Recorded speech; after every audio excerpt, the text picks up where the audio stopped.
रहीम अस्सलाम वालेकुम स्टूडेंट। जैसा कि आपको पता है मैंने एसएसटी का कोर्स स्टार्ट किया हुआ है। इंग्लिश का क्लास 9 का तो ख़त्म हो गया। आज हम क्लास 10 स्टार्ट करेंगे, लेकिन उससे पहले मैं आपको एक बात बताता चलूँ कि क्लास 10 का जो एक्सरसाइज है यूनिट वाइज। हर एक यूनिट में इंशाल्लाह डिटेल में उसके नोट्स बना रहा हूँ। ठीक है, जो चीज़ें उसमें ज़रूरी हैं, मतलब कि शॉर्ट नोट्स, बुलेट पॉइंट्स में ना, ज़्यादा वो एक्सप्लेनेशन वो चीज़ें नहीं, बस आपको उस चीज़ का पता चले कि क्या चीज़ है। ठीक है और उसके साथ साथ जो एक्सरसाइज में जो चीज़ें वो सारी की सारी एक्सप्लेन करूँगा। तो इसके लिए मैंने एक पेड ग्रुप भी बनवाया हुआ है। कोई इंटरेस्टेड हो तो डिटेल में कमेंट सेक्शन में पिन कर दूँगा। ठीक है, जो इंटरेस्टेड हो तो उसमें मैं नंबर भी अपना ऐड कर दूँगा, तो उसमें ज्वाइन हो जाए। ठीक है, इससे फ़ायदा ये होगा कि जो यूनिट वाइज एक्सरसाइज मैं सॉल्व करूँगा डेली ना, तो उसके डेली जो नोट्स है, लेट सपोज आज मैंने यूनिट नंबर फर्स्ट कर लिया, तो इसका जो ये वीडियो है विद एक्सप्लेनेशन ये आपको यूट्यूब पे मिलेगी, और इसके जो नोट्स हैं वो आपको पेड ग्रुप में मिलेंगी। ठीक है, बाकी डिटेल जो है वो कमेंट सेक्शन में होंगी, आप देख लें और मुझसे रब्ता कर सकते हैं जी। तो चलिए स्टार्ट करते हैं ग्लॉसरी से। ठीक है, यूनिट नंबर 1 क्लास 10 का। इनग्रेंट का मतलब है मुकम्मल, पक्का यानी जुड़ा हुआ। ठीक है, एफ्लुएंट का मतलब होता है दौलतमंद। ये चीज़ें मैंने उर्दू में इसलिए एक्सप्लेन की हुई कि ऑलरेडी बुक में इंग्लिश में है। उर्दू में इसके मानी निकालने का मतलब यही है कि आपको इस इन्हीं वर्ड्स का पता चल जाए। बाद में अगर बाद में सिनोनिम एंटोनिम्स इससे आ जाए तो आपके लिए आसानी होगी। ठीक है, एम्पावरिस्ट तो का मतलब है गरीब। क्रीड का मतलब है अकीदा। एडिफिकेशन का मतलब है मबूदियत। ठीक है, इम्पेकेबल का मतलब होता है बेब। सफाइस का मतलब है काफ़ी। इमुलेटेड का मतलब है तकलीद। ठीक है, कॉमरेड का मतलब है साथी, रफ़ीक। ठीक है, इन्फेंसी का मतलब होता है बचपन। ठीक है, और ओस्टेंटेशन का मतलब होता है दिखावा करना, दिखावा। ठीक है, हकटाइनस का मतलब होता है तकब्बुर। ठीक है, स्क्वांडर का मतलब है फजूल खर्च, और वेट नर्स का मतलब है दाई या दाया, जो कि मतलब कि किसी के और के बच्चे को दूध पिलाती है, उसका अपना माँ का दूध नहीं होता तो दूसरी औरत जो है वो उस बच्चे को दूध पिलाती है, उसको वेट नर्स कहा जाता है। ठीक है, इसके बाद प्रोमिनेंट है। प्रोमिनेंट का मतलब है नुमाया। ठीक है, स्लाटर का मतलब है ज़बा। हम्बलनेस का मतलब है आजिज़ी। ह्यूमिलिटी का भी आजिज़ी है। ठीक है, डिग्निटी का मतलब है मुअज़्ज़िज़। फोस्टर का मतलब है रज़ाई, ये जिस तरह हम कहते हैं फोस्टर मदर, रज़ाई माँ। ठीक है, जो इसकी परवरिश करती है। ठीक है, तो फोस्टर का मतलब है रज़ाई। ठीक है, इसके बाद काउंटेबल नाउन है, अनकाउंटेबल नाउन है, कलेक्टिव नाउन है, एब्स्ट्रैक्ट नाउन है। ठीक है, तो सबसे पहले काउंटेबल नाउन क्या है कि काउंटेबल नाउन का मतलब होता है दैट कैन बी काउंट। और इसके जो दूसरी आपने किस तरह इसको फाइंड करना है, तो इसका सिंगुलर और प्लूरल होता है। ठीक है, लाइक एग्जांपल बुक, तो बुक का ये सिंगुलर है, बुक्स में लिख सकता हूँ। ठीक है, तो प्लूरल इसका है, या 1 बुक, 2 बुक, 3 बुक। ठीक है, तो ये भी क्या है, काउंटेबल है। ठीक है, अनकाउंटेबल नाउन जो कि ना काउंट कर सकते हैं ना उसका प्लूरल होता है, लाइक एयर है, वाटर है, तो उसका या हम इस तरह भी एयर्स नहीं कह सकते। ठीक है, या हम इस तरह नहीं कर सकते 1 एयर 2 एयर या 1 वाटर 2 वाटर, तो क्या है, ये अनकाउंटेबल है। ये वो चीज़ें हैं जिससे आप पता लगा सकते हैं कि ये काउंटेबल है कि ना अनकाउंटेबल है। ठीक है, अब अगर मैं लेट्स सपोज स्टार्स कहूँ, स्टार, तो कहेंगे कि यार स्टार को तो क्या है कि काउंट करना मुश्किल है, लेकिन ये क्या है, ये काउंटेबल है, क्योंकि 1 स्टार 2 स्टार 3 स्टार 4 स्टार कर सकते हैं हम। ठीक है, इस तरह मटेरियल नाउन है। Material noun name of raw material is made from, यानी जिस चीज़ से वो बना हुआ है, लाइक वुड। वुड क्या है, इससे मुख्तलिफ चीज़ें भी बनती है। सपोज मैं कहूँ टेबल, टेबल किस चीज़ से बना हुआ है, वुड से बना हुआ है, तो ये वुड क्या है, ये एक मटेरियल नाउन है। कलेक्टिव नाउन क्या है कि ग्रुप ऑफ पीपल, एनिमल्स और थिंग, लाइक कलेक्शन के लिए यूज़ होता है, लाइक हर्ड ऑफ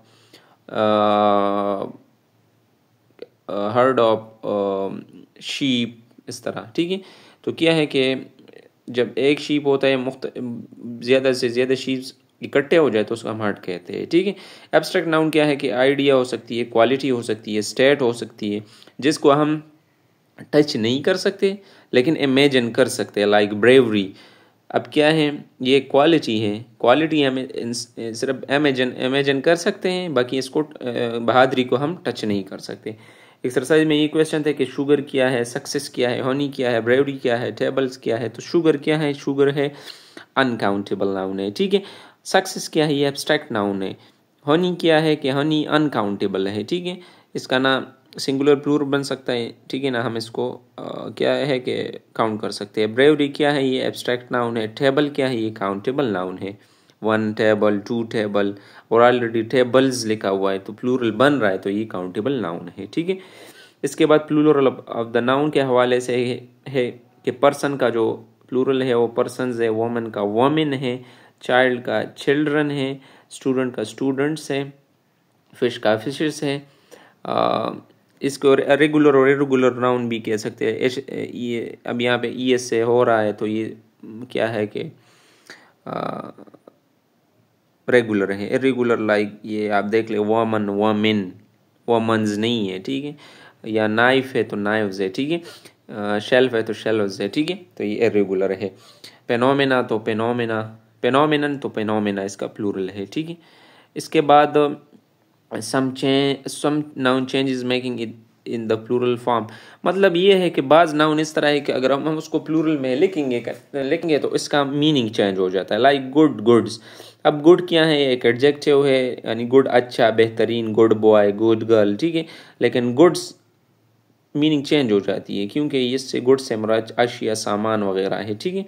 इस तरह उड, उड्स। उड क्या है, उड हम लकड़ी को कहते हैं, उड्स हम सिंपली जंगल के लिए यूज़ करते हैं, ठीक है। इसके बाद करेक्टर एंड करेक्टर्स। तो करेक्टर का मतलब होता है किरदार, करेक्टर्स यानी मुख्तलिफ किरदार। एक हिज करेक्टर इज़ गुड, बाकी किसी ड्रामे में मुख्तलिफ करेक्टर्स होते हैं, different characters are shown in the प्लाना ड्रामा, ठीक है। इस तरह इसके बाद स्पेक्टिकल है, स्पेक्टिकल्स है। तो स्पेक्टिकल का मतलब होता है तमाशा, ठीक है। या लाइक मैं कहूँ कि क्या है कि पतंगबाजी का तमाशा लगा हुआ था, इस तरह, ठीक है। स्पेक्टिकल्स का मतलब होता है चश्मा, यानी एनक, ग्लासेस, ठीक है। स्पेक्टिकल्स एनक को कहा जाता है, ठीक है। इस तरह मैनर और मैनर्स है। मैनर का मतलब होता है तरीका, अंदाज, वे और मेथड। बल्कि मैनर्स ये always refer to a social behaviour, तमीज़, आदाब के दायरे में, ठीक है। इन चीज़ों के लिए यूज़ होता है, ठीक है। इसके बाद नाउन प्रेज, ठीक है। ये ऑलरेडी मैंने एक्सप्लेन भी किया हुआ है, लेकिन यहाँ दोबारा लिखा हुआ है, ठीक है, कि group of word that act like noun, जो कि नाउन की तरह एक्ट करती है। इसमें क्या होता है कि मेन नाउन होता है, उसके बाद उसके रिलेटेड मॉडिफायर्स होते हैं या ऐसे अल्फाज उसके साथ लगाए होते हैं जो कि नाउन को मज़ीद क्या कर रही है, इन्फॉर्मेशन ऐड कर रही होती है। Like a smart student finished first. उस स्टूडेंट क्या है, ये नाउन है, स्मार्ट मैंने लगवा लिया, ठीक है। तो ये क्या है, इसको हम फर्दर क्लैरिफाई, फर्दर इन्फो इसके बारे में दे रहा है। तो क्या है कि स्मार्ट स्टूडेंट जो कि एक्ट एज ए नाउन, तो ये क्या है, नाउन फ्रेज है, ठीक है। इसके बाद नाउन क्लास है। तो इस नाउन क्लास को डिपेंडेंट क्लास कहा जाता है और नाउन फ्रेज को इंडिपेंडेंट क्लास कहा जाता है, ठीक है। डिपेंडेंट क्लास इसमें अपना सब्जेक्ट होता है, ठीक है, और वर्ब होता है, और फंक्शन एज ए नाउन करती है, ठीक है। और जनरली ये स्टार्ट होती हैं that, who, when, why, how, if, इन चीज़ों से। Like I believe that education is important, that education is important. अब क्या है कि ये दैट से भी हमें पता चल रहा है कि ये स्टार्ट में लगा हुआ है और एजुकेशन इज़ इम्पोर्टेंट, ठीक है। अब क्या है, ये डिपेंडेंट क्लास है। अब ये आई बिलीव आप हटा ले दैट एजुकेशन इज इम्पोर्टेंट, ठीक है, तो ये कंप्लीट नहीं है, ठीक है। एजुकेशन इज इम्पोर्टेंट, तो ये क्या है कि ये नाउन क्लास है। अब एक्सरसाइज में दिए गए थे कि इसमें फाइंड करें नाउन क्लास। तो क्या है कि he wish to talk to his manager. To his manager क्या है, ये नाउन क्लास है। The wicked man noun clause है। नेक्स्ट सेंटेंस में एवरी पेनी नाउन क्लास है। ऑल द किड्स क्या है, या नाउन क्लास है। इसके बाद how horse prefer thing in dark stables. In dark stable क्या है, नाउन क्लास है। इसके बाद complete the sentence with properly form noun class. Like आप इस तरह भी कर लेकिन अपने लिए ये बुक क्लास 10 के फाइंड करें, उनसे ठेली किया करें, ठीक है। अगर मुझसे कुछ चीज़ें रह भी गई हो तो आप मुझे बता सकते हैं ताकि मैं वो आपको फिर एक्सप्लेन करता चलूँगा, ठीक है। अब क्या है कि जमाल आस्क्ड मी, तो क्या है, आपने सब्जेक्ट वर्ब एग्रीमेंट को भी जहन में रखना होता है, ठीक है। फास्ट टेंस में है, प्रेजेंट टेंस में है, फ्यूचर टेंस में है। Jamal asked me where was his wallet, ठीक है। आस्क्ड है, पास्ट है, वाज लगाएंगे। I could not tell him, तो वेयर वाज आई। इसके बाद dash is not important, how close we are is not important.